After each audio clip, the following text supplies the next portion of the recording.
Hello students, welcome back to my channel and in today's video we are going to start with lymphatic system. Previous video में हमने circulatory system complete की थी. आज की video में हम lymphatic system और transportation in plants देखने वाले हैं. Okay, so very quickly let's get started. Okay, first of all I would like to define lymph. So lymph is a kind of transparent fluid. ठीक है, या हम बोल सकते हैं this is pale yellow in color. ठीक है, इसके अंदर आरबीसी एब्सेंट होते हैं, इस वजह से ये पेल येलो होता है या कलरलेस होता है, बिकॉज आरबीसी आर एब्सेंट. इसके अंदर होता क्या है, डब्ल्यूबीसी प्रेजेंट है और इसके अंदर प्रेजेंट है प्रोटीन्स. लिम्फ का काम ये है कि वो एक्सेस ब्लड को ड्रेन कर देता है. ये जो हमारी ब्लड वेसल्स है इसके अंदर ब्लड फ्लो हो रहा है, ठीक है, तो कई बार क्या होता है कि थोड़ा बहुत ब्लड बाहर लीक होता है.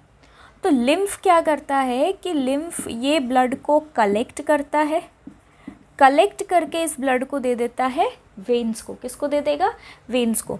वेन्स के थ्रू वो ब्लड कहाँ पहुँचेगा, हार्ट में. हार्ट क्या करेगा, दोबारा से पंप कर देगा उस ब्लड को. ठीक है, तो क्या किया लिम्फ ने, जो एक्सेस ब्लड या फ्लूइड लीक हो रहा था ब्लड वेसल में से, उसको कलेक्ट किया, उसको वापस भेजा वेन्स में. वेन्स ने उसको कहाँ भेजा, हार्ट में. हार्ट ने उसको दोबारा से बॉडी में पंप किया. तो आपकी जो लिम्फ सिस्टम है उसके अंदर आती है lymph vessels, lymph nodes, lymph capillaries, lymphatic organs.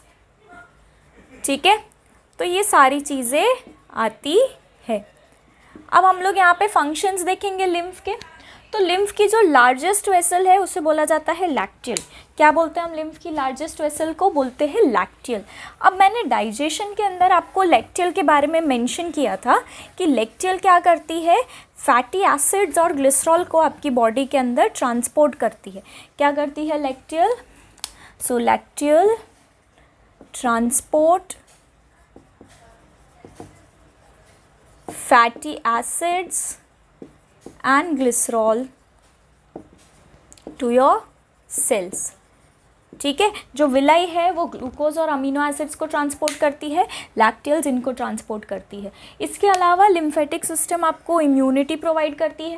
When you are very small, when your immunity is not completely develop, ठीक है, तो तब एक लिम्फेटिक ऑर्गन है हमारा स्प्लीन. क्या है हमारा एक लिम्फेटिक ऑर्गन, स्प्लीन. ठीक है, तो इसके थ्रू इम्यूनिटी बनती है और हमारी बॉडी में मिलती है कब, when we are very small. ठीक है, फिर ये फंक्शन तो हमने देखा, ड्रेन्स एक्सेस ब्लड. अब इससे हमें ये पता चला कि जो लिम्फ का फ्लो है वो कैसा है, यूनी डायरेक्शन है. लिम्फ का फ्लो कैसा है, यूनी डायरेक्शन है, एक ही डायरेक्शन में है. कहाँ पे है, वेन्स टू हार्ट. कभी भी लिम्फ आर्टरी को वो इम्प्योर ब्लड नहीं देगा.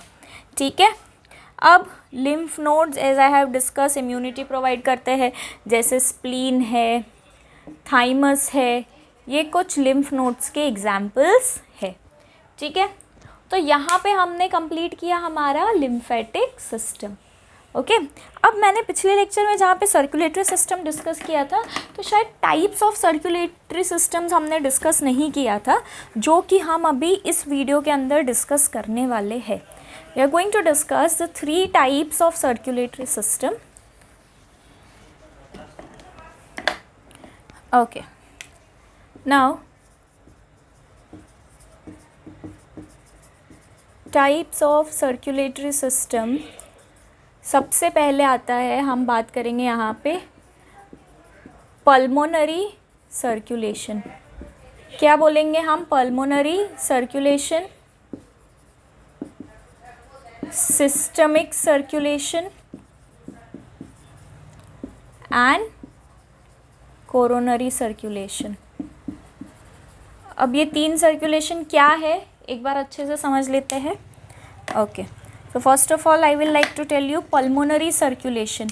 Now pulmonary circulation is a circulation between heart and lungs. किसके बीच का सर्कुलेशन है, बिटवीन हार्ट एंड लंग्स. तो हमने क्या देखा है कि पल्मोनरी आर्टरी जाती है लंग्स में, वहाँ पे ब्लड एक्सचेंज होता है. ठीक है, फिर पल्मोनरी वेन के थ्रू आता है ब्लड लेफ्ट आर्ट्रियम में. और राइट वेंट्रिकल से जाता है, जो हमने पिछली क्लास में डबल सर्कुलेशन देखा था, ठीक है। तो वो हुआ pulmonary. Systemic circulation is between heart and body. किसके बीच में है? Between heart and body. उसे हम बोलते हैं सिस्टमिक सर्कुलेशन। जैसे आयोटा से पूरी बॉडी में जा रहा है तो वो सिस्टमिक सर्कुलेशन हुआ। Coronary circulation is between heart cells. Heart के खुद के सेल्स को भी क्या चाहिए होता है?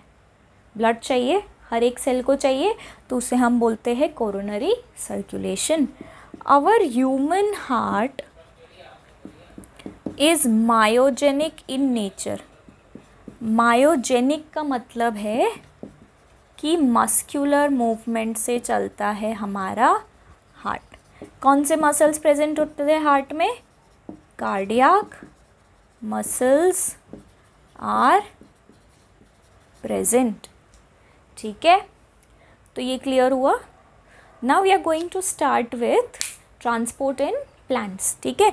ये हमारा ट्रांसपोर्टेशन का लास्ट टॉपिक होगा, ट्रांसपोर्ट इन प्लांट्स।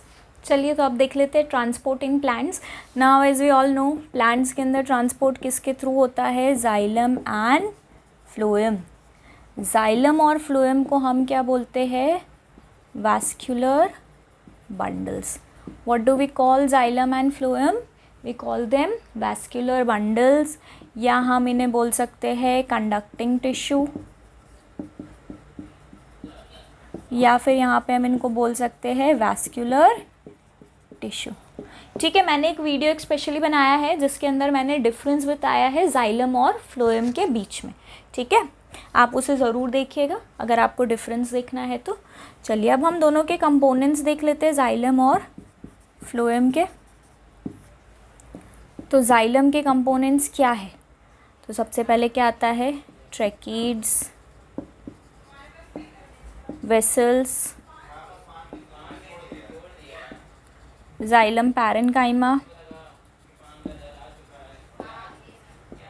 और जाइलम फाइबर्स, ठीक है। इसमें जाइलम फाइबर्स डेड है, ये भी डेड है, ये भी डेड है, सिर्फ आपका पैरेन्काइमा है living, okay. Now we are going to see components of phloem. तो फ्लोएम के कंपोनेंट्स क्या है? Sieve tube, companion cell, phloem parenchyma and phloem fibres. अब यहाँ पे सिर्फ फाइबर्स डेड है, बाकी के ये तीनों क्या है? लिविंग।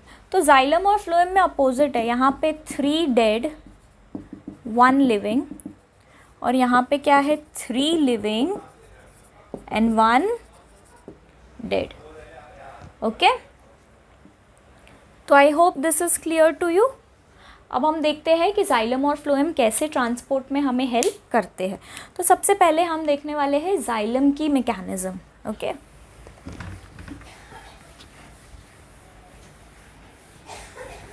अब जाइलम कैसे ट्रांसपोर्ट करता है अगर हम उसकी बात करें, तो जाइलम का जो ट्रांसपोर्ट है उसे हम बोलते हैं एसेंट ऑफ सैप। क्या बोलते हैं हम? एसेंट ऑफ सैप, क्योंकि जाइलम वाटर और मिनरल्स को ट्रांसपोर्ट करता है। किसको ट्रांसपोर्ट करता है जाइलम? वाटर और मिनरल्स को ट्रांसपोर्ट करता है, तो इसलिए हम उसको क्या बोलते हैं? Ascent of SAP. एसेंट का मतलब होता है upward movement of SAP. SAP का मतलब क्या है? जो मटेरियल है, ठीक है, जो मटेरियल है, फ्लूइड मटेरियल है, उसे हम बोलते हैं सैप, ओके। तो अब ये जो एसेंट ऑफ सैप है जाइलम के अंदर, ये 2 तरह से होता है। एक होता है ट्रांसपिरेशनल पुल और एक होता है रूट प्रेशर। क्या होता है? ट्रांसपिरेशनल पुल, और दूसरा क्या होता है? रूट प्रेशर, ठीक है। चलो सबसे पहले हम बात करेंगे ट्रांसपिरेशनल पुल की।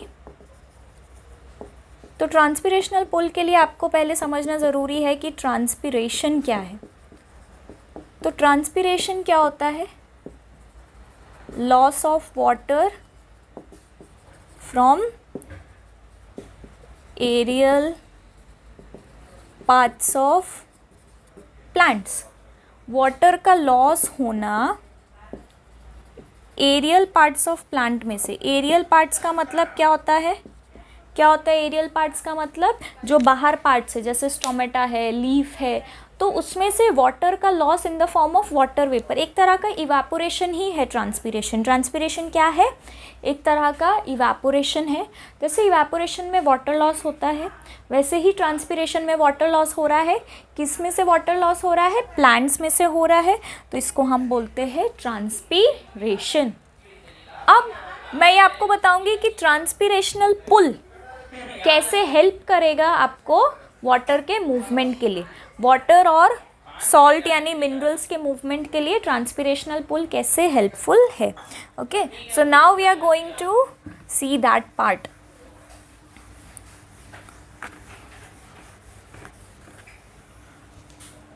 ओके, नाउ सी, यहाँ पे मैंने ट्री ड्रॉ कर दिया है। यहाँ पे रूट्स होंगे, उसके एकदम डीप रूट्स होंगे, ठीक है।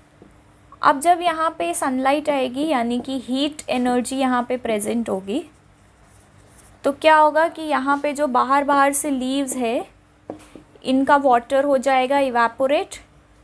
क्या होगा? इनका वाटर इवेपोरेट हो जाएगा, ठीक है।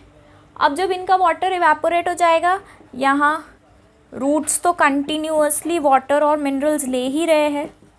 रूट्स क्या कर रहे हैं? They are continuously taking water and minerals, ठीक है। तो अब जब यहाँ पे से वाटर इवेपोरेट होगा, तो यहाँ पे ना एक वैक्यूम टाइप का क्रिएट हो जाएगा। क्या क्रिएट हो जाएगा? वैक्यूम, या हम बोल सकते हैं यहाँ पे क्रिएट हो जाएगा लो प्रेशर। जहाँ पे वाटर और मिनरल्स प्रेजेंट है वहाँ पे क्या हो जाएगा? High pressure. तो अब क्या होगा? वाटर की मूवमेंट यहाँ पे स्टार्ट हो जाएगी, यहाँ पे वाटर आने लगेगा। अब जब यहाँ पे वाटर आएगा तो स्टोमेटा के थ्रू वाटर लॉस भी हो जाएगा। क्या होगा? स्टोमेटा के थ्रू वाटर लॉस होगा, ठीक है। अब स्टोमेटा के थ्रू हो रहा है वाटर लॉस, ओके। तो इन बिटवीन प्लांट क्या करेगा? उसके जो दूसरे पार्ट्स हैं उनको जो भी वाटर नीड है तो वो वाटर ले लेगा जब ये वाटर ऊपर आ रहा है। तो ट्रांसपिरेशन की वजह से क्या हुआ? रूट से पानी ऊपर तक आया, ऊपर आके भले इवेपोरेट हो गया, बट प्लांट्स ने पहले ही वो वाटर, उनको जो जो रिक्वायरमेंट थी वो यूज़ कर लिया। जो इवेपोरेट हुआ वो क्या था? वो एक्स्ट्रा वाटर इवेपोरेट हुआ, ठीक है। तो ट्रांसपिरेशनल पुल था ये, ठीक है। अब ट्रांसपिरेशनल पुल को थोड़ा और अच्छे से हम समझ लेते हैं। इसके अंदर सेल्यूलर मैकेनिज्म देख लेते हैं कि कैसे होता है ट्रांसपिरेशनल पुल।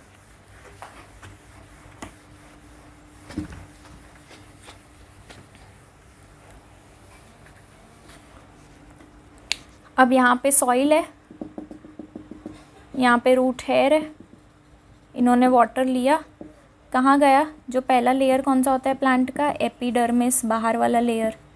वहाँ से कहाँ गया वाटर? एंडोडर्मिस, अंदर वाला लेयर। वहाँ से कहाँ गया आपका वाटर? कॉर्टेक्स। कॉर्टेक्स से कहाँ गया? ये है आपका जाइलम वेसल। यहाँ पे गया आपका पानी और मिनरल्स। अब यहाँ से कहाँ गया? लीफ सरफेस में, और यहाँ पे स्टोमेटा के थ्रू वाटर क्या हो गया? इवेपोरेट हो गया। स्टोमेटा हमेशा लीफ के लोअर सरफेस पे प्रेजेंट होते हैं, ठीक है। अब एक क्वेश्चन है जो बार बार रिपीटेडली पूछा जाता है कि why is transpiration known as necessity evil. मतलब अगर ट्रांसपिरेशन से वाटर लॉस हो रहा है तो ट्रांसपिरेशन ज़रूरी क्यों है? तो पहला रीज़न है transpiration is necessary evil because transpiration helps in movement of water and minerals. दूसरा, transpiration helps in temperature regulation. मतलब जब प्लांट बहुत ज़्यादा गर्म हो जाता है धूप में, तो ट्रांसपिरेशन की वजह से क्या होता है, वाटर टेम्परेचर रेगुलेट होता है। जैसे बहुत गर्मी हो और आप छत वत पे पानी डालते हो, वाटर इवेपोरेट होता है तो कूलिंग होती है। वैसे ही प्लांट्स में से जब वाटर इवेपोरेट होगा तो प्लांट्स कैसे होंगे, कूल हो जाएंगे, तो उनका टेम्परेचर रेगुलेशन होगा। Okay, is this clear? अब ये जो ट्रांसपिरेशन है, इसमें दो और चीज़ें हम यहाँ पे पढ़ेंगे। डिक्सन एंड जॉली ने एक थियोरी दी थी, कोहेशन अधेशन ट्रांसपिरेशन थियोरी। ये थियोरी के हिसाब से क्या होता है कि जब भी वाटर मॉलिक्यूल आपका यहाँ से ऊपर तक पास होता है, तो इनके बीच में कोहेशन अधेशन फोर्स होता है H2O मॉलिक्यूल, जिसकी वजह से आपका ये मॉलिक्यूल स्प्लिट नहीं हो जाता, कंप्लीट मॉलिक्यूल पास होता है। वरना इतना ज़्यादा प्रेशर और फोर्स पड़ता है कि आपका मॉलिक्यूल टूट जाना चाहिए, हाइड्रोजन अलग ऑक्सीजन अलग, बट ऐसा नहीं होता। ये फोर्स इनको जोड़ के रखते हैं जिससे कि आपका molecule as it is transport हो। ठीक है, अब हम देखते हैं कि प्लांट के कौन से पार्ट से कितना ट्रांसपिरेशन होता है। ठीक है, तो मैक्सिमम ट्रांसपिरेशन जो है वो किसके थ्रू होगा, स्टोमेटा के थ्रू। कितना, 90 to 92%। फिर होता है क्यूटिकल के थ्रू 8 to 9%। और सबसे कम ट्रांसपिरेशन होता है लेंटिसेल्स से, अराउंड 1%। ठीक है, क्यूटिकल क्या होता है, लीफ का अपर कवरिंग। तो मैक्सिमम ट्रांसपिरेशन किससे हो रहा है, स्टोमेटा से हो रहा है। Okay, is this clear? तो यहाँ पे हमने ट्रांसपिरेशन पुल कंप्लीट किया। अब मैं आपको समझाऊंगी रूट प्रेशर थ्योरी क्या है। चलिए अब हम देखते हैं कि रूट प्रेशर क्या होता है। तो जो प्लांट के रूट्स है वो भी थोड़ा बहुत प्रेशर लगाते हैं सॉइल पे। कहाँ पे प्रेशर लगाते हैं, सॉइल पे। कौन लगाता है प्रेशर, प्लांट्स के रूट्स सॉइल पे प्रेशर लगाते हैं। ठीक है, ये प्रेशर क्यों लगाते हैं, एक सक्शन फोर्स लगाते हैं जिससे कि ये वाटर और मिनरल्स को ऊपर ले सके। क्यों लगाते हैं, जिससे कि वाटर और मिनरल्स को ऊपर ले सके। जैसे आपने वैक्यूम पंप देखा है, वो कैसे ऐसे खींच लेता है डस्ट को, वैसे ही ये सक्शन फोर्स लगा के वाटर को ऊपर खींचते हैं। बट ये प्रेशर इतना इनफ नहीं है कि वो बड़े बड़े ट्रीज़ में ऊपर तक पहुंचा सके। अब मान लीजिए ये एक बड़ा सा पेड़ है, ठीक है, तो क्या हुआ कि आपका जो रूट प्रेशर है उससे पानी यहाँ तक आया, फिर वो वापस नीचे गिर जाएगा ड्यू टू ग्रेविटी। ठीक है, तो ये जो रूट प्रेशर है ये किस में इफ़ेक्टिव है, तो root pressure is effective in small plants. क्योंकि बड़े प्लांट्स में तो ग्रेविटी की वजह से वो ऊपर तक जा ही नहीं पाएगा, वो गिर जाएगा नीचे पानी। ठीक है, तो जो छोटे छोटे हर्ब्स होते हैं जैसे ग्रास वगैरह अगर आप देखो तो उसमें आपको रूट प्रेशर बहुत अच्छे से देखने को मिलेगा। जैसे आपने देखा होगा कि आप कई बार सुबह जब ग्रास पे वॉक करते हो तो आपको ग्रास गीली मिलती है। सपोज़ ये मान लीजिए अपनी ग्रास है, ठीक है, अब ज़रा ज़रा सी होती है ग्रास, तो अब यहाँ पे रूट प्रेशर से पानी इतना ज़्यादा खिंच जाता है, ये छोटे से है तो पानी की ड्रॉपलेट्स यहाँ ऊपर तक आ जाती है, जिस वजह से आपको ग्रास कई बार गीला लगता है। कई बार ड्यू भी होता है और कई बार इसकी वजह से भी आपको गीला लगता है। तो ये जो ड्रॉपलेट्स वाटर की रूट प्रेशर की वजह से जो वाटर ड्रॉपलेट्स अपीयर होती है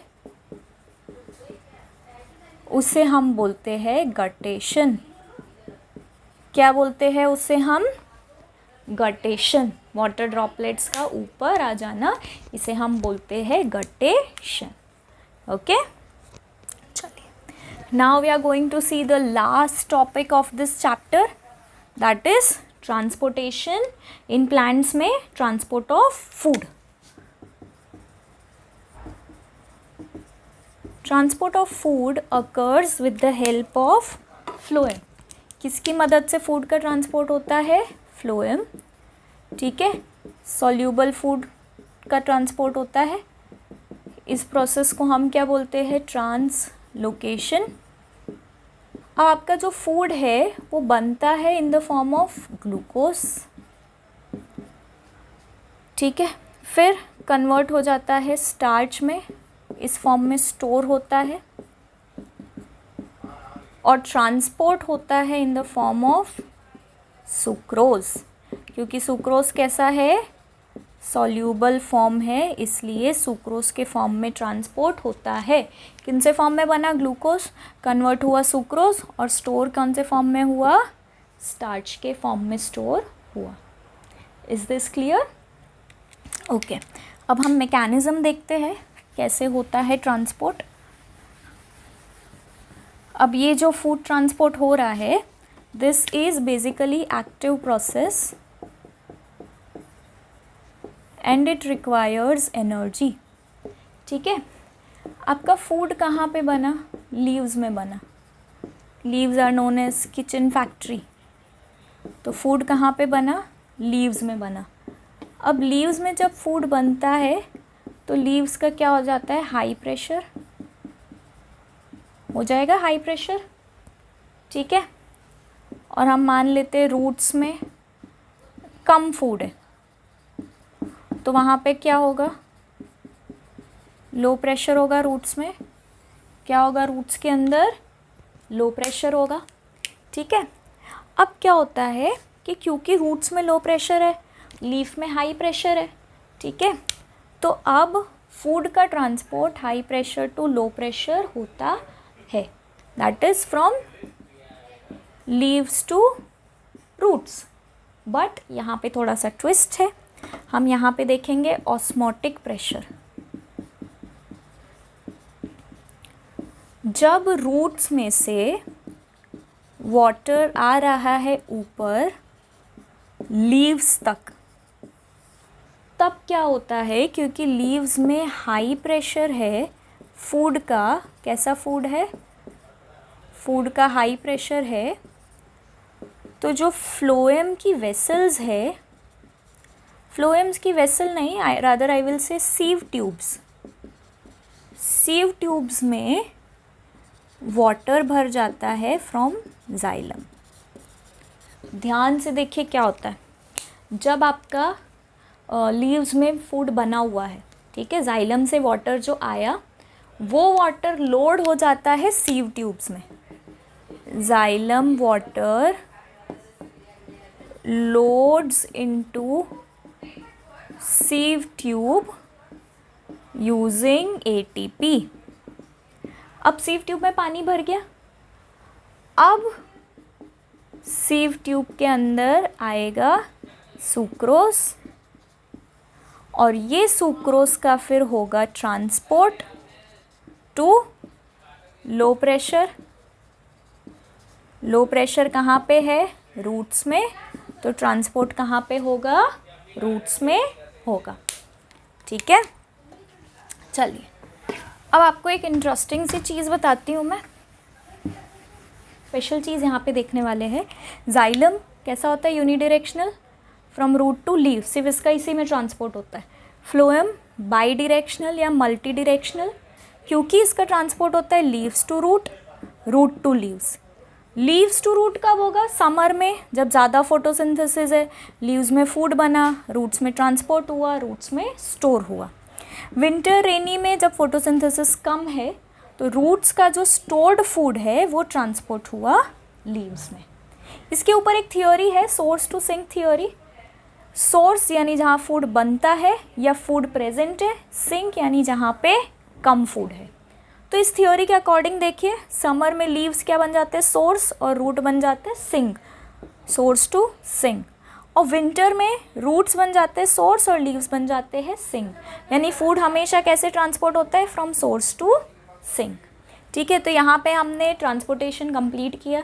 ठीक है, नेक्स्ट लेक्चर में मैं आपको एक्सक्रीशन बताऊँगी। आपको मेरा वीडियो पसंद आए तो प्लीज़ लाइक, शेयर और सब्सक्राइब कीजिए। Thanks for watching.